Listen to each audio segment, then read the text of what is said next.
Hello to all of you. Thanks for joining us on EMAG, your weekly news program.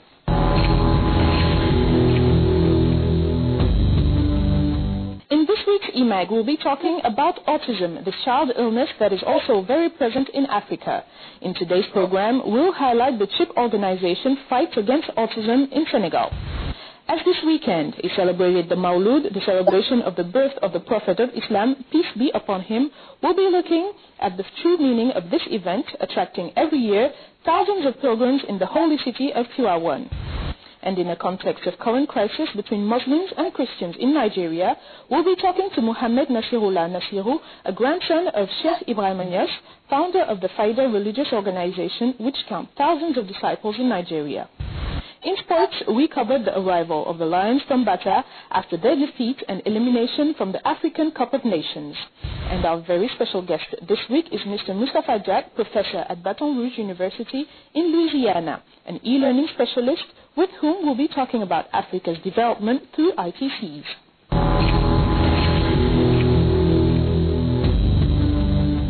In family life, sometimes children suffer from lack of care and attention. In most cases, this leads to psychiatric troubles called autism. That phenomenon is as frequent in Western countries as in Africa. Here in Senegal, the Children's Intervention Program called CHIP has organized a workshop to train monitors and trainers on how to take in charge children victims of autism. Adam Ndiam tells us more. Not at all, but she's getting very upset. It's generally stated that children symbolize the world of innocence. In Senegal and the sub-region, victims of autism are very often underdiagnosed or underidentified throughout their family environments. A sufficient reason for the Children's Home Intervention Program CHIP to organize a training session for trainers and monitors of children living with specific needs. We use a methodology called ABA, Applied Behavioral Analysis, with the component of the verbal aspect. We use that methodology because it is very effective in treating autism. We also work very intensely with the families because we feel that the families are our partners. We need to have the families back up the work that our therapists do because the parents, the mother, the father, the siblings, as well as the caretaker, the nunus, who work with the children, are able to continue some of the methods and techniques we put into place by our therapists. Autism is a psychiatric trouble affecting children characterized by a pathological withdrawal on oneself, accompanied by a loss of contact with the external world. This project is designed in such a way that the more part of it are used, the better it will be, and any part of the method is usable. If you use any part of this method, you would see improvement. The more parts of it that you use, the better the result. So don't think that it's impossible to incorporate it because it involves many facets of changing, training, and teaching situations. You can do a small part and still make an effective difference.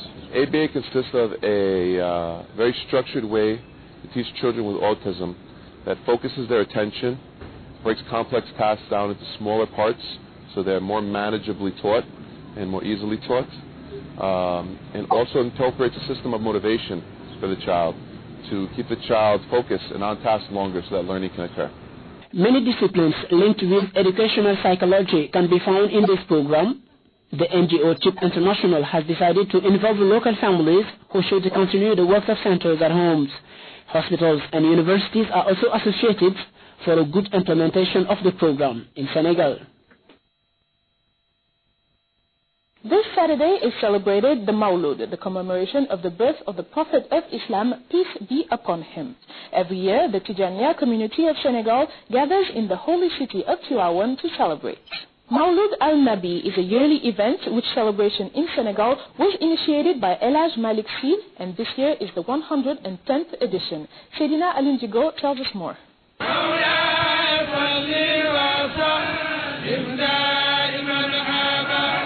Al-Burda.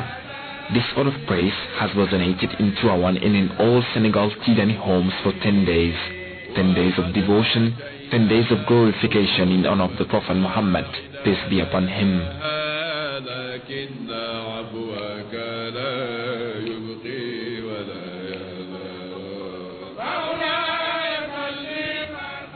The poem of Imam al-Busri is a significant element in the celebration of the Prophet's birth in Senegal.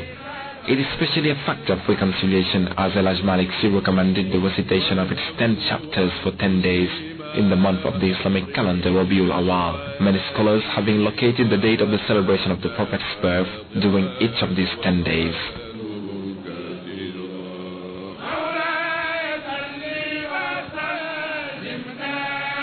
This religious fever intensifies on the day of Gammu. Saturday, thousands of disciples gather in Tivaouane to perpetuate a 110 years tradition in Senegal. It has now been more than a month since Nigeria is beset by religious tension. The surge of violence between Muslims and Christians in the country revives concern among Fadiyya, the movement founded by Sheikh Ibrahim Niass in the country. This crisis has led the grandsons of the Sheikh Ibrahim Niass to call upon peace in the country. Mohammed Nasirullah Nasiru is here interviewed by Awan Jai. It has been a really great opportunity for me to bring together what is happening here between the non-Muslim and Muslim in Nigeria. All it has to do with some terrorist people who are trying to pretend they are Muslim, which they are not. All we want from Nigeria is peace, and between Nigeria and Senegal it has been two great Islamic countries, and it has been for a long while since early 60s when Sheikh Ibrahim Niass has been in Nigeria, and spiritually he has built a lot of relationship which has been going on since then from now, which has been up to date by the Khalifa Shah Ahmad Tijani has been on that way. He has been a number of times every year to Nigeria for building peace and spiritual brotherhood between Nigeria and Senegal. So it's a very great opportunity for us today, having this wonderful day for bringing prayers, reading the Quran for the peace sake of Nigerians. We will now be talking about the major continental sports event as we are in the midst of the African Cup of Nations. 10 days ago, our Lions left Senegal with the firm determination of bringing back the cup to Senegal. This week, the Lions returned home without glory nor honor, in short, a fiasco. As for the fans, there wasn't great mobilization at the airport. Our reporter Sedina Alinjigo was there. In the general hubbub of Leopold Sédar Senghor Airport, discussions on what is commonly called the fiasco of Bata, 3 matches, 3 defeats, the fate of the national team doesn't deter some fans. As long as I remain alive, I will not be discouraged. I think we should continue trusting Amara. He deserves a second chance. But his opinion, the national coach knows it, is far from being unanimous. On his arrival, Amara's duet, nothing to destabilize him. It is the first time that Senegal returned from a competition with 2 defeats. Do you understand those who think we should make a clean sweep? It was also the first time Senegal qualified for an African Cup of Nations undefeated. That's why I do not agree with those who think we should make a clean sweep. As for the players, few of them came back to Dakar. The others directly joined their clubs. The president understands the disappointment of the people. Of course, and I think it is understandable. The fans had the ambition of winning the African Cup of Nations. It is normal for them to be disappointed. I think talking about this failure is useless. We should quickly get back to work. The fans are split between bitterness and hope. Hope for a bright future. Why not win the 2013 African Cup of Nations? After all, success is how high you bounce when you hit bottom.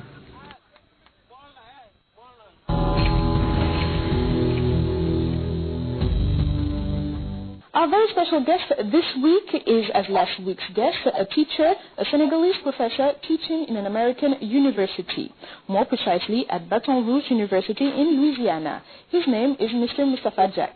He is a worldly renowned specialist of e-learning. In this interview, he tells us about his experience teaching in the U.S. and on how Africa can be developed through ITCs. I am born in Kaolack, and after finishing my higher education here in Senegal, I had the opportunity to go to Europe at the University of Metz, where I finished a doctorate in analytical chemistry.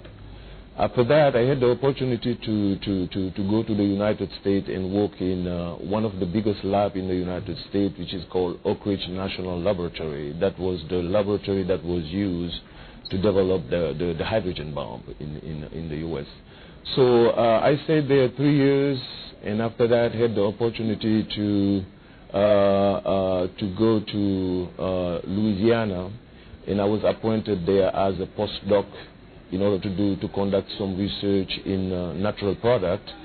And at the end of my stay at Louisiana State University, that was 3 years, I ended up generating a patent, on some natural product. After that, I had the opportunity to go now to Southern University in Baton Rouge, which is a historically black university. In the United States, we have at least 120 universities that are classified as HBCUs. And from there, I continue on teaching chemistry, of course.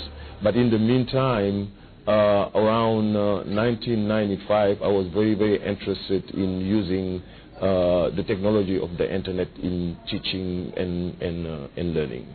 So I've been really at Southern University since 1995, exactly. Yes. You received in 2008 an international award for innovation regarding e-learning by Merlot organization.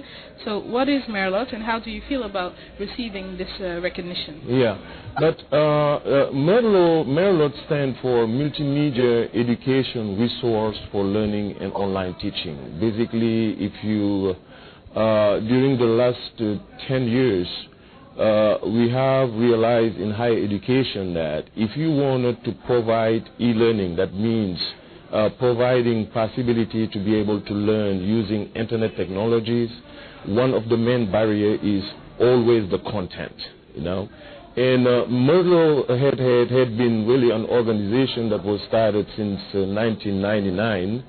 I had the opportunity to be at the inception of the organization when we started it. What we do is really, create a collection of e-learning contents of very, very high quality that faculty distributed around the world can use in order to develop, for instance, e-learning and distance education for free. The concept of e-learning is closely linked to development in your works. Mm-hmm. How is that feasible in Senegal and even in Africa when we know that the ICTs necessary for e-learning are not always available in Africa? If we go back a little bit 3 years ago, one of the main issues for deploying this kind of technology was mainly an issue of infrastructure. And you can tell now for the last 3 years there have been a lot of things that was done in the African continent in terms of readiness. For instance, the internet is available now. The bandwidth is a lot better, so that means you can really, it gives you an opportunity to better use the internet in order to dispense distance education, for instance. As it comes to really Africa, I do know that besides really South Africa, who is a little bit ahead of the game, I think Senegal is very, very positioned now because we have a very, very good infrastructure. You can see that you can be wherever in Dakar right now, you can have access to the internet with a very, very adequate bandwidth. And if you have the bandwidth, you should be able really to do a lot of things when it comes to e-learning. There is sometimes some kind of misconception behind the e-learning, really, which I define using the ICT tool to provide, education, to provide mass education, really, to people. Now, I want just to touch in two things. In Senegal, we need it because of the massification of the educational system here. We have too many students that we don't know how to accommodate. The second aspect I wanted to make is that when you look at really e-learning technology right now, at least the next generation e-learning technologies, some of those tools are available in what is called open source. So it means that you don't have to pay, for the software for developing those kind of support for development.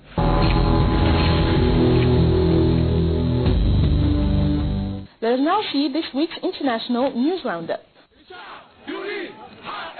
The people are demanding justice for the martyrs, is what these protesters called out on Friday. Anti-government anger pushed the Egyptians back into the streets after football-related clashes left 74 people dead on Wednesday. Protesters are blaming the military government and interior minister for the deaths in Port Said. Protests broke out around the country on Thursday and continued on Friday. Free Egypt. Egypt will remain. No one will ever bring us down.